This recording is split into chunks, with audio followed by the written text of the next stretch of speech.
Hello everyone and welcome back to the channel. Today I'm going to be talking about Tenet, which is finally being released in theaters, and I saw it and it's amazing. It is exactly what you want from a Nolan movie, and of course, you know, if you've seen any Nolan movies, you know he loves messing with time. Even in his World War II movie, where he really didn't need to mess with different timelines and different ways of how he uses time in his filmmaking process, he does it anyway in that film. And this film is the first time he really deals with it head on. You of course have his movies about dreams, about going inside of dreams and how each layer of dreams have different aspects of time and how time is used in each layer. And or you have Interstellar, where similar elements are used in that movie when it comes to like a giant space sci-fi movie like that. Or you have, you know, Dunkirk, which each of those timelines are kind of condensed and played out throughout the movie, and they converge at the ending of the film.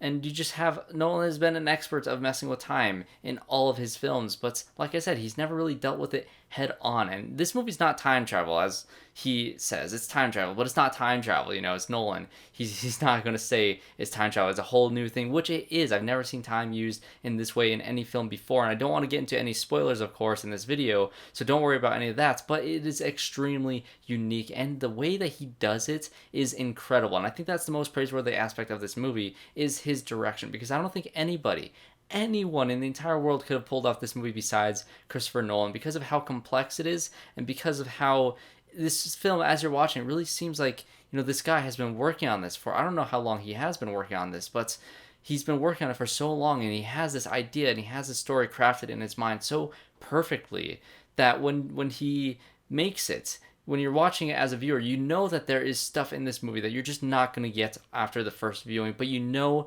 that he, for some reason, for whatever value that he has about time, he has an exact answer for every single aspect of this film, and you're not going to get all of it on the first try, and you're not supposed to. And I'm sure you've heard this from other reviews or just from the trailer in general, but there are things moving forwards in this movie and things moving backwards in this movie at the same exact time, and the way he does it is genius. And the craziest part about this movie is how little VFX is used in this film. It's all done practically, you know, obviously you have clips played in reverse, you know, just through editing techniques and editing tricks, but there's very little VFX in this movie, and I heard that going in, but after watching it, it's true. He has a lot of practical elements, you know, explosions and crazy set design and crazy film editing techniques and choreography and all these great elements thrown together by a master filmmaker and visionary.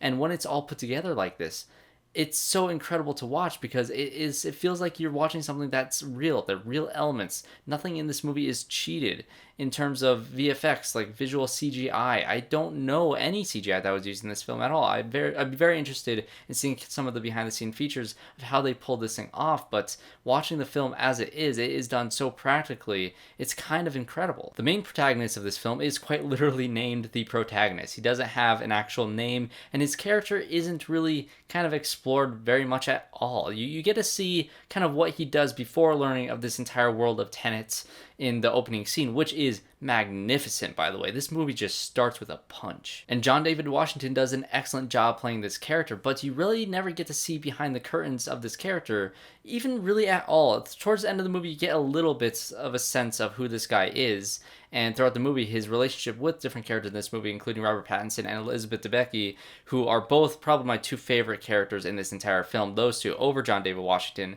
He's excellent in this movie, don't get me wrong, but you never really get to know who this guy is. And I think on second watch, you might get little bits and pieces that you kind of uncover after seeing the ending of how this movie wraps up.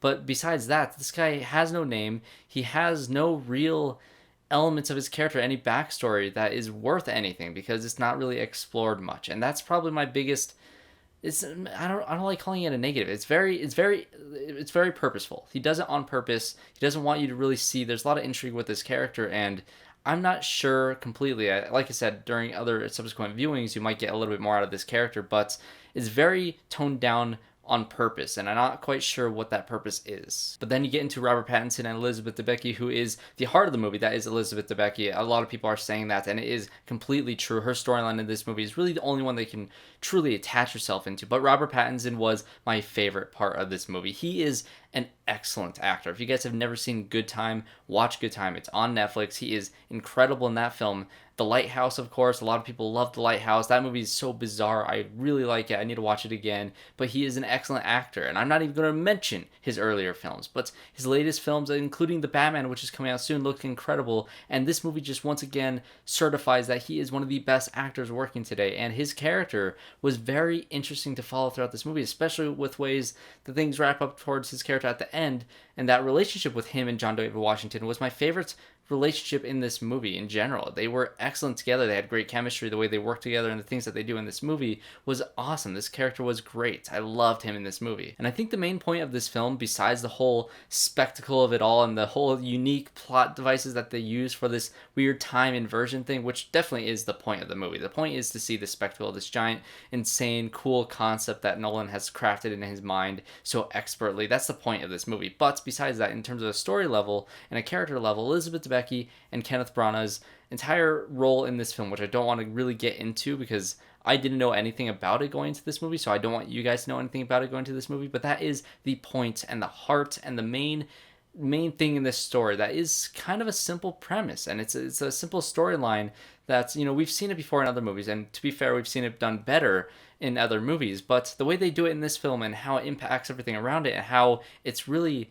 everything in this movie is tied around this one relationship is very, very good. And I think that's something that Nolan does expertly. He takes a simple story premise, a simple story conflict, and he inflates it with all these cool plot and just crazy conceptual ideas that are just incredible. Like Interstellar, for instance. I know a lot of people don't really love that movie too much, especially with the main themes of it, but I really enjoy that film. But at its core, it's about a father and daughter and their relationship. That's a very simple premise. It's done in other movies, but it's wrapped around in this giant sci-fi space epic that is incredible to behold, and that's something that this movie does similarly. It has a main core relationship between these two characters and their dynamic between each other and that conflict that's driven from that, and they expand on it with this whole sci-fi time inversion aspect of this film that I just can't quite wrap my head around just after one viewing. But what I could wrap around is that main core storyline, and I loved every second of that. And of course, what everybody wants to hear about when it comes to spectacle, this movie has it in spades. There is so many sequences in this film that I think I know how they did it, but it's just incredible how much detail and how much use of extras that Nolan uses. Like you saw in Dunkirk, that bridge of all those extras, this movie does that, but they have them all in motion and they have them all moving parts, and it's so complex, and I can't even begin to imagine how difficult it was to craft this movie, especially having it work as well as it does. Nobody else could have done this. Christopher Nolan has done it once again, made a film that is completely unique, very conceptual, and just makes you think. It's a movie that you can't just sit in there, turn off your brain, and just relax and watch. You have to really invest yourself in the story and in the whole twists and turns that this movie has, and you really have to pay attention, and that's something that other people just don't do. This is a giant, expensive, huge blockbuster of a film that has those tiny, just intricate details that smaller movies have that bigger blockbusters don't really even try. And that is what makes this movie and Nolan so special, because nobody else is really doing that besides maybe Denis Villeneuve. And so that is why I love Christopher Nolan. That's why this movie is such an interesting watch to just kind of pick apart, and I cannot wait to watch it again. I'm not sure if I'm going to go out into theaters with big crowds just yet to see it again, but I know as soon as this movie comes out on Blu-ray, I'm for sure going to buy it. I'm for sure going to get it. This is a great movie. If you're a Nolan fan, you're going to love it. If you're a fan of more simple stories, like if Inception confused you, you're not going to get this at all. And Christopher Nolan doesn't really hold your hand throughout the entire film. There is, of course, expositional scenes, but for the most part, you just kind of have to figure it out on your own, and I appreciate that very much, because it's not a lot of movies do that. Again, that's something that Christopher Nolan has gotten to the point where he trusts the audiences to just get it on their own, and he trusts that his main core audience is going to get it, and they're going to love it. And this film may not be for everybody, but for the people that it is for, they are going to go nuts for it. So that is my review for Tenet. If you guys enjoyed this video, leave a like, comment below what you guys thought of Tenet. Of course, no spoilers. I'm thinking about possibly doing a spoiler video, but I kind of want to wait until I get to see it again. So it might be a while, but eventually I will have reviews for this movie once again, and I'm not sure if I'll ever make an explained video, but I'm for sure going to watch some explained videos, because this movie is a ride. So thanks guys for watching. Subscribe to the channel, leave a like, comment below, do all the things, and I hope to see you all in my next one.